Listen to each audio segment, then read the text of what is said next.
তো হ্যালো বন্ধুরা, তো আবার একটা নতুন ভিডিও নিয়ে চলে আসলাম তোমাদের সামনে। তো এই ভিডিওতে আলোচনা করতে চলেছি ইস্টবেঙ্গল ক্লাবকে নিয়ে। তো ইস্টবেঙ্গল ক্লাবকে নিয়ে কিন্তু দুটো গুরুত্বপূর্ণ আপডেট এই ভিডিওতে দিব। তো প্রথমে যে আপডেটটা দেবো তোমাদেরকে গুরুত্বপূর্ণ আপডেট নিশু কুমারকে নিয়ে।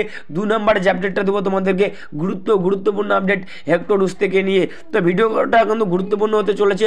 পুরো ভিডিও দেখার জন্য কিন্তু অনুরোধ রইল তোমাদের কাছে। আর ভিডিও যদি ভালো লাগে অবশ্যই একটা লাইক করে চ্যানেলটাকে সাবস্ক্রাইব করে দিও ইস্টবেঙ্গলের সমস্ত রকম আপডেট পেতে। তো প্রথমে যে আপডেটটা দেবো তোমাদেরকে গুরুত্বপূর্ণ আপডেট নিশু কুমারকে নিয়ে। তো নিশু কুমারকে নিয়ে সত্যি এবার প্রচণ্ড পরিমাণে চিন্তার কারণ হয়ে দাঁড়াচ্ছে। সিজনের শুরুর দিকে ইনজুরি, দীর্ঘদিন মাঠের বাইরে চলে গিয়েছিল কিন্তু নিশু কুমার। ইনজুরি থেকে ফিরে প্র্যাকটিস করা, মোটামুটি তাকে কিন্তু বেঞ্চে রাখা হচ্ছিল। আবার প্র্যাকটিসে ইনজুরি, সেখান থেকে তার কিছুদিন রিকভারি করে আবারও কিন্তু মাঠে ফেরে নিশু কুমার। এবার কিন্তু পুরাতন জায়গায় তার আবার নতুন করে কিন্তু ইনজুরি হলো ভাই। তো নিশু কুমারকে মাঠে পাওয়া যাবে, তাকে কবে খেলানো যাবে তাকে নিয়ে কিন্তু চিন্তার কারণ রয়েছে। তো নিশু কুমার যথেষ্ট ভালো মানের কিন্তু সাইড ব্যাক, তো তোমরা সকলেই জানো। তো এবার কিন্তু আবারও কিন্তু তার পুরাতন জায়গায় কিন্তু চোট পেলো ভাই। তো নিশুকে কবে কবে মাঠে পাওয়া যাবে, তো এটা নিয়ে কিন্তু চিন্তা রয়েছে। তো এবার যদি তোমাদেরকে অস্কার ব্রুজনের কথা বলি, তো ইস্টবেঙ্গলের নতুন কোচ অস্কার ব্রুজন, তো তোমরা সকলেই জানো। তো অস্কার ব্রুজন চাইছে ইস্টবেঙ্গল টিমে নতুন সাইড ব্যাক আনতে ভাই। তো এরকমই কিন্তু আপডেট পাওয়া যাচ্ছে এই মুহূর্তে। তো দেখো, প্লেয়ারদের ইনজুরি হবেই, কাট সমস্যা হবেই। তো অস্কারের হাতে কিন্তু অনেকটাই কিন্তু অপশন কিন্তু কমে গেছে, তো তোমরা সকলেই জানো।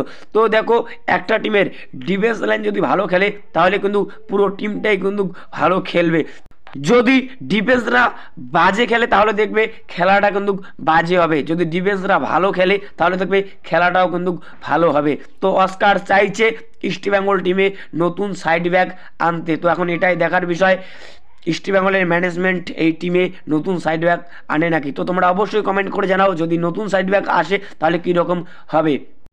এবার 2 নম্বর যে আপডেটটা দেবো তোমাদেরকে গুরুত্বপূর্ণ আপডেট হেক্টর থেকে নিয়ে। তো হেক্টর কিন্তু বল পায়ে কিন্তু অনুশীলন করেছিল, তো তোমরা সকলেই জানো। তো ম্যাচের আগে সাংবাদিকদের মুখোমুখি হয়ে অস্কার জানিয়েছে হেক্টরকে এখনও পর্যন্ত খেলানো যাবে সেটা বলা যাচ্ছে না, তাকে মূলত রেস্ট দেওয়া হয়েছে। সে চেন্নাই অবশ্যই যাবে, সেখানে গিয়ে বোঝা যাবে তাকে খেলানো যাবে কি যাবে না। তো হেক্টর কিন্তু এই ম্যাচে ইস্টবেঙ্গল ভার্সেস চেন্নাই এফসি যে ম্যাচটা হবে ইস্টবেঙ্গলের অ্যাওয়ে ম্যাচ, তো 7ই ডিসেম্বর, তো সেই ম্যাচে হেক্টর খেলবে নাকি খেলবে না সেটা কিন্তু এখনও কিন্তু জানা যাচ্ছে না ভাই। তো হেক্টর যদি না খেলে তার পরিবর্তন হিসেবে কিন্তু আমরা হিজাজি মাহেরকে কিন্তু আমরা প্রথম একাদশে কিন্তু দেখতে পারবো। তো হিজাজি মাহের যথেষ্ট ভালো খেলছে, যথেষ্ট ভালো মানের কিন্তু বিদেশি প্লেয়ার এই হিজাজি মাহের। যদি হেক্টর না খেলে তো এই হিজাজি মাহেরে কিন্তু প্রথম থেকে শুরু করবে চেন্নাইয়ের বিরুদ্ধে। তো এই ভিডিওতে এতটুকুই বলা ছিল। যদি ভিডিওটা ভালো লাগে অবশ্যই একটা লাইক করে চ্যানেলটাকে সাবস্ক্রাইব করে দিও ইস্টবেঙ্গলের সমস্ত রকম আপডেট পেতে।